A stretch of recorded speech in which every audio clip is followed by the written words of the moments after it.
जय जय छत्तीसगढ़ मोहतारी भारत के साक्षात चिन्हारी। ये राज्य सही अर्थों में भारत माता का साक्षात प्रतीक है। नारी शक्ति के संदर्भ में छत्तीसगढ़ की महिला विभूति मीना माता का पूर्ण स्मरण सहज ही आ जाते हैं। भारत की संसदीय परंपरा में उनका बहुत ही सम्मानित स्थान है। वे पहले लोकसभा के कार्यकाल के दौरान छत्तीसगढ़ के अंचल से संसद में जाने वाली पहली महिला जनसेवक थी और लगातार 5 बार लोकसभा में सांसद बनी थी। स्वयं वंचित वर्ग से आने वाली मिनी माता ने लोगों के कल्याण और उत्थान के लिए निरंतर कार्य किया था। मुझे बताया गया है कि इस सदन में 19 महिलाएं विधायक हैं। वर्ष 2023 के विधानसभा चुनाव में महिला मतदाताओं की कुल संख्या पुरुषों की अपेक्षा अधिक थी। इस प्रकार इस सदन को छत्तीसगढ़ की माताओं, बहनों और बेटियों का विशेष समर्थन प्राप्त हुआ है। मैं विधायक बहनों से अनुरोध करती हूं कि आप सब जीवन के हर क्षेत्र में कार्यरत अन्य सभी बहनों को अपने आगे बढ़ाने के लिए सदैव तत्पर रहे। जब आप सभी बहनें राज्य में विभिन्न क्षेत्रों में कार्यरत महिलाओं को आगे बढ़ाएंगी तो उन महिलाओं पर सबका ध्यान जाएगा और उनके विकास में मार्ग प्रशस्त होगी। चाहे वो शिक्षक हो या अधिकारी, समाज सेविका हो या उद्यमी, वैज्ञानिक हो या कलाकार, मजदूर हो या किसान, प्रायः हमारी बहनें दिन प्रतिदिन की घरेलू जिम्मेदारियों को निभाते हुए तथा कठिन संघर्ष करते हुए बाहर की दुनिया में अपना स्थान बनाती है। जब सभी बहनों एक दूसरे को सशक्त बनाएंगी तो हमारा समाज और भी अधिक मजबूत और संवेदनशील बनेगा। इस सदन में सभी विधायकों को, विशेषकर महिला विधायकों को ये प्रयास करना चाहिए कि अगली विधानसभा में महिला सदस्यों की संख्या में बढ़ोतरी हो। महिला विधायकों की संख्या में वृद्धि नारी शक्ति बंधन अधिनियम की भावना के अनुरूप होगी। प्रत्येक क्षेत्र में महिलाओं की बढ़ती भागीदारी वुमेन लेड डेवलपमेंट यानी महिला के नेतृत्व द्वारा विकास की हमारी राष्ट्रीय सोच को भी कार्यरूप देगी। छत्तीसगढ़ में 80% लोग ग्रामीण क्षेत्र में रहते हैं और उनका जीवन मुख्यतः कृषि पर आधारित है। लगभग 32% आबादी अनुसूचित जनजाति के लोगों की है। राज्य के 2.5 करोड़ से अधिक की आबादी में महिला और पुरुषों की संख्या लगभग बराबर है। राज्य के कुछ अंचलों और समुदायों में महिलाओं की संख्या पुरुषों से अधिक है। 951 के सेक्स रेशियो के साथ छत्तीसगढ़ के उन राज्यों में है जिन पर हम गर्व कर सकते हैं। मुझे ये जानकर प्रसन्नता हुई है कि छत्तीसगढ़ विधानसभा ने समावेशी कल्याण एवं विकास के लिए अनेक महत्वपूर्ण विधेयक पारित किए हैं। रूढ़ियों पर आधारित प्रताड़ना से समाज को, विशेषकर महिलाओं को मुक्त करने का अधिनियम समाज को छत्तीसगढ़ विधानसभा का एक ऐतिहासिक योगदान है। उस अधिनियम के स्वरूप देने समय वर्तमान विधानसभा के अध्यक्ष डॉक्टर रमन सिंह जी मुख्यमंत्री थे तथा विधानसभा को नेतृत्व प्रदान करते थे।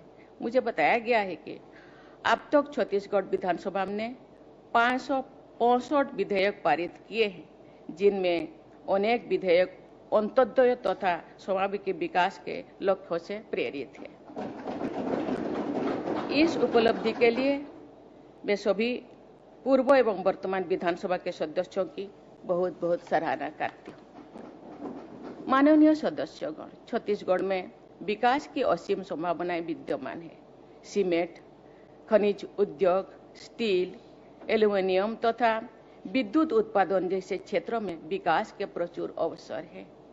यहाँ के पारंपरिक लोक शिल्पों की देश विदेश में सराहना होती है।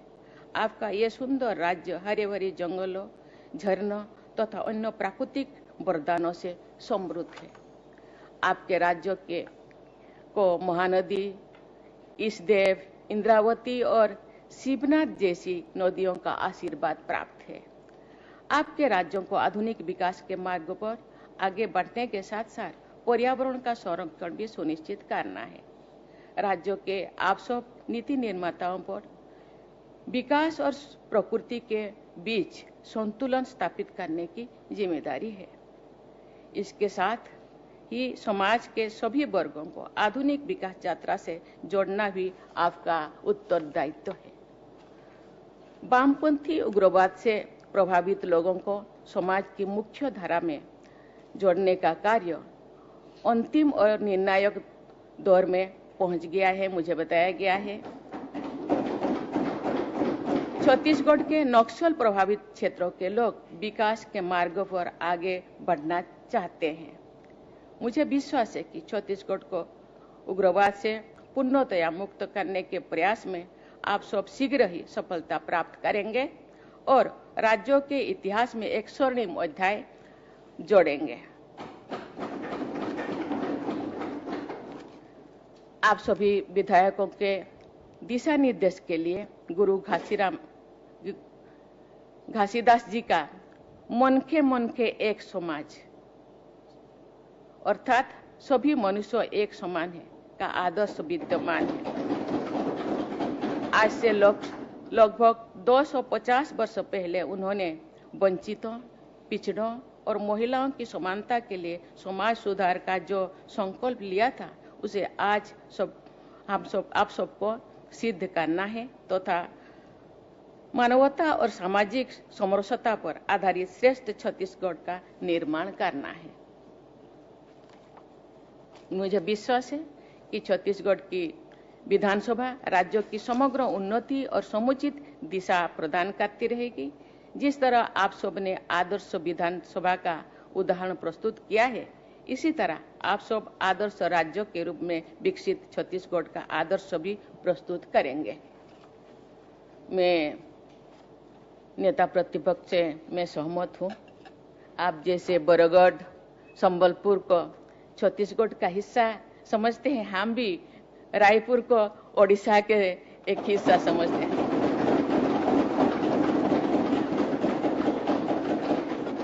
प्रशासन दृष्टि से परिसीमन का जो व्यवस्था है, परिसीमन का कोई सीमा है, लेकिन दिल का कोई दीवार नहीं है। दिल से हम सब एक हैं, चाहे छत्तीसगढ़ हो, ओडिशा हो या झारखंड हो, हम सब एक हैं। लेकिन हम ना अलग हो सकता है, नाम अलग अलग है, लेकिन हम एक से जगन्नाथ केवल ओडिशा के नहीं, ये विश्व के जगत के नाथ है। छत्तीसगढ़ का जो 56 पोहटी चावल जो रोज वहाँ डाला जाता है, पका जाता है, ये छत्तीसगढ़ का है और ये कि विश्व के लोग खाते हैं, चाहे राम हो या आप सबरी हो। ये एक पूर्ण भूमि है, एक तप भूमि है, एक पवित्र भूमि है। ये पवित्र भूमि का नाम छत्तीसगढ़ हो या ओडिशा के एक हिस्सा हो, लेकिन ये देश हम सब का है, ये भारत का देश है, हम सब एक है। इसीलिए मुझे बहुत लगाव है छत्तीसगढ़। मुझे लगता है अभी मुझे 5-10 बार तो आ चुकी हूँ। छत्तीसगढ़ के लोग बहुत अच्छे हैं, इसीलिए शायद कहावत बहुत अच्छा रखा गया, छत्तीसगढ़िया सबले बढ़िया। इसी विश्वास के साथ मैं छत्तीसगढ़ के सभी निवासियों तथा जनप्रतिनिधियों के स्वर्णिम भविष्य की कामना करती हूँ। बहुत बहुत धन्यवाद। जय हिंद, जय भारत, जय छत्तीसगढ़।